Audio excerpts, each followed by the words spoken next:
Fala pessoal, beleza?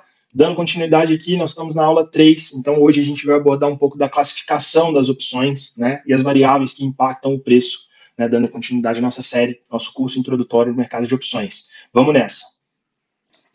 Pessoal, quando a gente fala, né, no mercado de opções, a gente tem que considerar esse tema aqui, a classificação das opções. Isso aqui é extremamente importante na hora da gente negociar, na hora da gente montar uma estratégia, enfim, dentro do objetivo que a gente precisa de considerar a classificação dessas opções. Então, isso vai depender do quê? Da posição do strike, ou seja, da minha referência, que é o meu strike, em relação ao preço do ativo objeto. Então, minha ação está custando no mercado R$20, o meu strike é 18, o meu strike é 19, o meu strike é 21. Então, essa classificação ela vai ser, né, diretamente ligada nessa relação do strike com o preço do ativo objeto.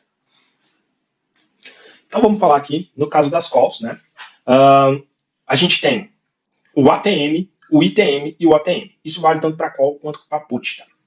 Mas vamos abordar aqui o conceito nas calls primeiro.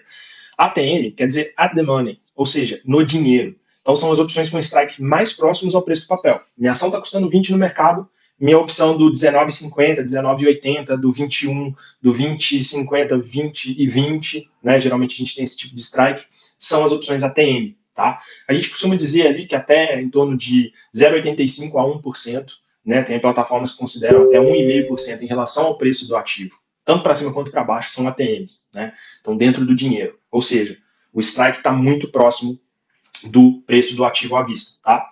A gente tem as ITMs, né, que é in the money, então é dentro do dinheiro, então são strikes menores do que a cotação atual do papel, no caso das calls. Então o meu papel está custando 20, mas eu tenho a opção do 18, do 17, do 15, né? Isso aí está super dentro do dinheiro, ou seja, a probabilidade de dar exercício é muito grande. Então essa opção ela está ITM. Tá? E a gente tem as OTMs, que é out the money, tá? Que é um conceito em inglês, né? Todos os conceitos são em inglês, mas no português a gente tem ali que é fora do dinheiro, ou seja, está longe do meu preço de referência, do meu preço do ativo à vista. Ou seja, os strikes são maiores do que a cotação atual do papel.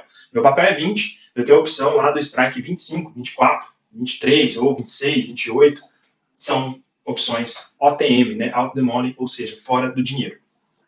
E aí nas puts, né, a gente tem os mesmos conceitos, o ATM ele não muda, tá? Então vai ser ATM no dinheiro, at the money, são as opções com strike mais próximos ao preço do papel, né? Porém vai ser para venda, né? Então, por exemplo, vai ser o meu seguro, lembrando lá do conceito, tá? As ITMs são dentro do dinheiro, são as opções com strikes maiores do que a cotação atual do papel. Notaram isso aqui, essa mudança? Na call, a minha opção ITM, ela tem um strike menor do que a cotação atual do papel. Na put, os strikes são maiores do que a cotação atual do papel. Por quê? Porque eu não estou olhando para baixo, quando eu falo de put, não é uma opção de venda. Então, se eu tenho um papel custando 20 e o meu strike é do 28, significa que esse papel, teoricamente, caiu até os 20 e eu tenho o direito de vender ele a 28, algo que está custando 20 hoje no mercado. Ou o direito de vender a 27, 26, que seja. Mas isso é ITM, está dentro do dinheiro, uma probabilidade grande de dar exercício, tá? E a gente tem as ATMs também, que diferencia das calls, porque os strikes são menores do que a cotação atual do papel. Ou seja, o papel hoje está 20. A minha put do 18, strike 18, ela tem que valer menos do que uma opção de strike do 20, do 21, do 19. Ela tem que valer menos do que uma opção que está lá no 28, no 26, que já está super dentro do dinheiro. Né? Então, a fora do dinheiro, ela vale menos. Tá? Por conta disso, a gente tem uma baixa probabilidade de dar exercício. Isso a gente vai entender um pouco melhor ali quando a gente falar das gregas, tá? Mas é basicamente isso aqui, a classificação das opções. Isso é extremamente importante para a gente levar para as negociações, tá? Então, decorem isso aqui, estudem isso aqui, porque isso faz total diferença quando a gente vai montar uma estratégia com opções. Aqui a gente tem as variáveis que impactam os preços das opções, tá? Então, o que vai fazer minha opção desvalorizar ou valorizar? Tá? Então, os principais aqui. Preço do papel, obviamente, né, porque a opção está ligada ao preço do ativo, ela é um derivativo, então ela está ligada aí. Então, o preço do papel é a variável que mais altera o preço das opções. Então, né, pelo fato aí da opção ser derivada do preço do papel. O strike é outra variável aí que muda o preço de uma opção. Né? Então, conforme esse strike for se movimentando para fora ou para dentro do dinheiro, o valor das opções se altera em proporções semelhantes, tá bom? Isso aqui tanto para put quanto para call. E o tempo para vencimento também, né, que é uma variável aí que muitos ignoram. A gente entende isso aí como uma grega teta, eu vou falar também, a gente vai ter uma aula sobre as gregas. E é um custo aí que as opções contemplam, porque à medida que o vencimento se aproxima, a opção tende a perder valor, tá? Ou ganhar valor se ela estiver muito dentro do dinheiro. Então, o tempo para vencimento ele é crucial para a gente negociar opções, tá? E aí, continuando, né, essas variáveis que impactam os preços das opções, a gente tem a volatilidade, né, que para mim é uma das ferramentas mais bacanas de a gente operar no mercado de opções. Né? Eu gosto muito de falar sobre volatilidade, de operar volatilidade, de estudar volatilidade.